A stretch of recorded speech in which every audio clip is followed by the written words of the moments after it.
Vamos agora falar com quem estava no tribunal ouvindo essas declarações iniciais. Não há câmeras, mas temos olhos e ouvidos lá dentro. Cody Thomas está ao vivo do lado de fora do tribunal em McKinney, Texas. Cody, bom te ver. Me conte sobre essas declarações iniciais. Antes de tudo, como foi estar dentro do tribunal para ouvi-las? Bem, Júlia, como sabemos, esse juiz está aplicando rigorosamente a lei no tribunal, controlando a entrada e saída das pessoas e restringindo o uso de eletrônicos pela imprensa. Ele até repreendeu membros da plateia por sussurrarem uns com os outros, dizendo que se pegasse alguém sussurrando de novo, eu não vi ninguém sussurrando, mas, sabe, ele disse que se visse isso de novo, iria tirar a pessoa dali. Ele os expulsaria permanentemente. Mas, Júlia, para falar sobre as declarações iniciais, claro, a promotoria está continuando a narrativa que ouvimos desde o começo, desde abril de 2025, de que Carmelo Anthony estava debaixo daquela tenda sem nenhum motivo justificável. Ele estava lá quando Austin Metcalf e amigos pediram que saísse da tenda. Segundo a promotoria, Carmelo Anthony reagiu agressivamente, pegou uma faca na bolsa e esfaqueou Austin Metcalf. Já a defesa, em suas declarações iniciais, mostrou outro quadro. Eles começaram humanizando Carmelo Anthony, falando sobre como ele tinha 2 empregos no ensino médio, como ele era, você sabe, um irmão, um filho, o irmão mais velho, como ele tinha uma média de 3,7 de CR. Um estudante na escola realmente mostrando que ele era uma boa pessoa, antes de mergulhar na versão deles dos fatos do caso. Agora, é claro, nós ouvimos essa declaração de testemunhas oculares ou de uma testemunha ocular na área, dizendo que Carmelo colocou a mão na bolsa dizendo, encosta em mim se quiser, ou veja o que acontece se você encostar em mim. Austin o empurrou, então ele esfaqueou o peito dele, mas o advogado de defesa afirmou que era algo como, enquanto você não encostar em mim, está tudo bem, sugerindo que a situação estava sob controle. Entendo que há uma discussão, mas não coloque as mãos em mim. Essa foi a narrativa apresentada pela defesa.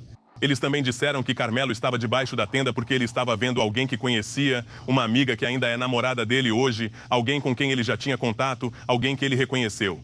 Eles analisaram o vídeo, Júlia, mostrando que Carmelo Anthony ficou cerca de 2 minutos sob a tenda antes de Metcalf, seu irmão gêmeo, e os amigos chegarem. Tudo aconteceu em cerca de 4 minutos e meio com os 2 grupos sob a tenda, Júlia. Há muita emoção aqui fora. Olhe ao redor. Hoje há mais manifestantes do que ontem durante a seleção do júri. Cada lado está presente. É um caso polarizador que ganhou destaque nacional.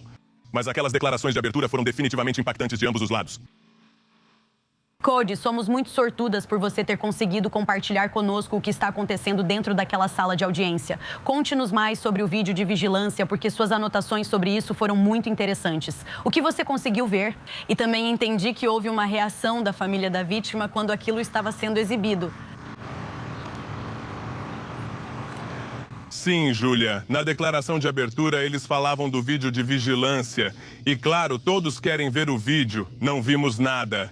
A ordem de silêncio desde o início do ano passado, então eles passam a exibir o vídeo. Havia 5 ângulos diferentes do vídeo sendo analisados durante o depoimento do perito forense em vídeo. E eram vídeos de ângulo bem aberto, Júlia.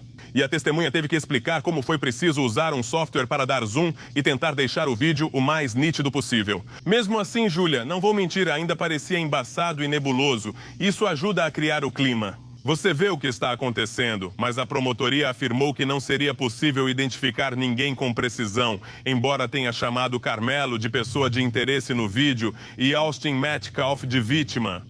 Claro, como o analista forense analisou esse vídeo, dissecou e apontou tudo o que precisamos saber, passando pelos sapatos e pelo tipo de roupa que eles estavam usando. Identificamos cada pessoa no vídeo, mesmo parecendo só formas humanoides, mas algo me chamou a atenção, Julie. Conheço bem competições de atletismo. Eu tinha a impressão de que, sabe, quando você vai a uma competição de atletismo de campeonato, há várias tendas do mesmo lado das arquibancadas. Mas nesse vídeo, como era cedo de manhã, pouco antes das 10 horas, quando tudo isso aconteceu, o colégio onde estava a tenda, a Memorial High School, onde tudo aconteceu, era apenas uma tenda isolada nas arquibancadas, sozinha. Não havia outras escolas ou nada por perto. Algumas começaram a aparecer, mas a competição ainda estava no início. Eles viram Carmelo subindo as arquibancadas em direção à tenda. Ele chega perto de alguém e fica parado lá por alguns minutos. Você vê Austin Metcalf, seu irmão gêmeo e amigos entrando debaixo da tenda. Quando tudo começa lá dentro, parece só um monte de gente reunida. Você realmente não consegue distinguir nada do que está acontecendo por uns 5 ou 6 minutos. E aí você vê um movimento rápido de vai e vem, sabe? E eles estavam sugerindo que aquilo foi tipo o empurrão, o contato inicial. Você realmente não consegue ver nada acontecendo. Antes disso, você só vê pessoas passando. Eles não estão realmente, sabe, virando a cabeça como se houvesse algum barulho ou algo chamando a atenção deles. De repente, você vê o movimento e percebe Carmelo, ou quem identificaram como pessoa de interesse, que supomos ser Carmelo Anthony. Ele sai correndo debaixo da tenda e então desce correndo as arquibancadas, disparando para longe da tenda e saindo do estádio em direção à pista e tudo mais, indo em direção a um dos seus treinadores. E, eventualmente, depois disso, vemos outro ângulo do vídeo, onde Carmelo foi detido pela polícia. Mas a reação, Júlia, não foi uma reação visceral. Sabe, quando você viu os dois na frente, claro, essa é a ação de esfaquear, por assim dizer. Eu vi tudo sentado 2 fileiras atrás do pai de Austin Metcalf, com a cabeça dele entre as mãos. Não estava necessariamente chorando, mas, sabe, dava para perceber que ele realmente não queria ver, mesmo que você não possa ver a facada, mas ele sabe na cabeça dele que esse é o momento em que o filho dele perdeu a vida. Ele estava ali, claramente sobrecarregado. Eu sentei atrás da família Metcalf, enquanto a família de Carmelo Anthony estava do outro lado da sala do tribunal. O vídeo não foi tão impactante quanto imaginei, mas serve para nos situar e entender melhor o que está acontecendo, já que até agora não vimos nada neste caso. Detalhes incríveis, Cody. Você nos ajuda a entender o contexto. Não poder ver o que acontece nesse caso tão comentado é realmente útil. Você também trouxe novidades mais cedo sobre o júri. Houve muitas perguntas sobre quem compõe esse júri e suas características demográficas. Como isso vai impactar um caso que teve muita polarização racial, especialmente online, mesmo sabendo que as partes, até mesmo a promotoria hoje na abertura, disseram isso não é sobre raça. Mas o que você observou sobre a composição racial desse júri? Sim, Júlia. Então, claro, você sabe, com a repercussão desse caso, essa história aqui, um jovem negro, um jovem branco, crime violento, claro que as pessoas vão ter suas opiniões, elas vão ter seus julgamentos. E você sabe, a composição do júri estava em questão. Então, claro, eu estava na seleção do júri ontem, e esse júri foi definido logo depois das 17h de ontem, e eu não consegui necessariamente ver a... Hoje vimos no tribunal que os relatos de ontem se confirmaram. Não há afro-americanos no júri, que é majoritariamente branco com homens e mulheres, além de 3 mulheres asiáticas. Uma parecia ser uma mulher do Oriente Médio no júri e outra pessoa de pele mais escura no júri, mas nenhuma delas era afro-americana. São 12 jurados e 6 suplentes, totalizando 18. A maioria do júri é branca e todos os homens também são brancos. Os relatos estavam corretos. Nenhum afro-americano no júri. Ontem, na seleção, a defesa contestou as eliminações feitas pelo Ministério Público.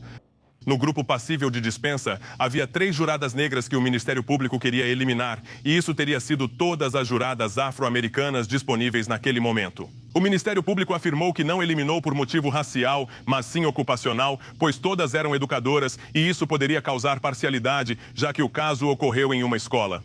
Mas a objeção da defesa acabou sendo negada pelo juiz. E o juiz, você sabe, concedeu as eliminações em favor do Ministério Público. Esses eram os únicos 3 jurados afro-americanos disponíveis antes da formação do júri. A objeção foi negada cerca de 15 minutos antes do júri ser formado ontem. A maioria do júri é branca, com 3 mulheres asiáticas, 2 não brancas e nenhum afro-americano. O juiz afirmou que havia motivos neutros quanto à raça para excluir afro-americanos do grupo. Cody Thomas, obrigada pelos detalhes. Eu sei que você precisa voltar para o tribunal e almoçar antes de retornar. Então, nos vemos mais tarde. Não dá para negar o quanto esse julgamento é polarizador. Tanto a mãe de Carmelo quanto o pai de Austin Metcalf falaram sobre o impacto emocional aqui. E quem está comigo agora é alguém que entende melhor do que ninguém como é um julgamento tão polarizador assim. Ele é advogado e defendeu com sucesso George Zimmerman, acusado de matar Trayvon Martin, em um caso que envolveu raça e legítima defesa. E também atuou naquele julgamento. Estamos aqui com Mark O'Mara. Mark, é muito bom ter você aqui. Muito obrigada por participar. Acho que você é uma voz importante aqui porque, independentemente de você enxergar dessa forma ou não, há muitas pessoas online, pessoas que estão reagindo a esse caso. Muitas vezes parece assim quando há um caso envolvendo pessoas de raças diferentes, alega-se legítima defesa e a vítima está desarmada. Frequentemente há uma referência ao caso Trayvon Martin, ao caso George Zimmerman. Quero saber sua opinião. Você vê semelhanças aqui neste caso? Sim, com certeza existem. É inegável. E nós não podemos e realmente não devemos negar a dura realidade de que a questão racial se impõe na maioria dos julgamentos criminais. Ela se impõe sobre o sistema de justiça criminal como um todo. Isso ocorre aqui só porque são de raças diferentes. Não estou dizendo que Carmelo teve intenção racial em suas ações, mas como observadores, vemos e dizemos, claramente há um componente racial.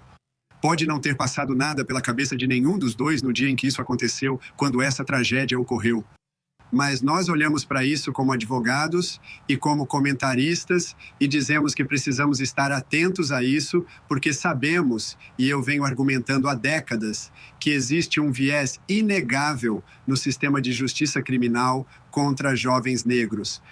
Antigamente, há uns 20 anos, nem podíamos falar sobre isso. Agora, finalmente podemos, mas o viés inegável permanece. E eu diria para você, estou muito preocupado pelo fato de não haver nenhum afro-americano neste júri. E mais preocupado ainda pelo fato de o Estado ter conseguido eliminar 3 mulheres afro-americanas que eram contra. Chamamos isso de exclusão por motivo racial, pois há preocupação com exclusão de jurados por motivo racial. Isso já é um problema neste julgamento e ainda nem começamos. Sim, isso tem preocupado muita gente que reage. Sobre isso, tenho curiosidade sobre a composição naquele julgamento histórico em que você defendeu George Zimmerman com sucesso. Foi parecido a outros casos. O caso do Ahmaud Arbery me chama a atenção, onde houve uma questão sobre aquele júri. Só havia um afro-americano naquele júri lá em Brunswick, Geórgia. Qual o possível impacto disso no resultado deste caso? Eles podem ter sucesso em um recurso se forem condenados? Bem, novamente, meu júri era composto por 6 mulheres, apenas uma que foi identificada como talvez birracial, mas nenhum afro-americano no meu júri. Estou muito preocupado, como mencionei há pouco, com o fato de que agora entramos nesse julgamento com um componente racial não só existindo como antes da seleção do júri, mas agora eu acho exagerado ou agravado, porque agora 12 pessoas que não são afro-americanas vão decidir o destino desse garoto. E assim como tivemos que lidar no caso de Zimmerman, você quer ter algo em que as pessoas possam confiar no veredito, seja ele qual for. E eu estava meio esperançoso no caso de Zimmerman que, já que todas as provas vieram à tona, todos os argumentos foram apresentados, que pelo menos seria compreendido, mas ainda assim foi difícil confiar. Quando você entra em um caso como esse, com uma preocupação racial inegável, e faz isso com um júri que não tem nenhum afro-americano, você não só cria um problema incontornável em eventual recurso, mas também realmente cria uma questão social. Isso. Como a comunidade negra reagirá se ele for condenado e considerar o veredito justo? Eles vão ver isso como vem há décadas, é um sistema tendencioso. Aqui está um exemplo disso. Uau! Ótima análise, Mark.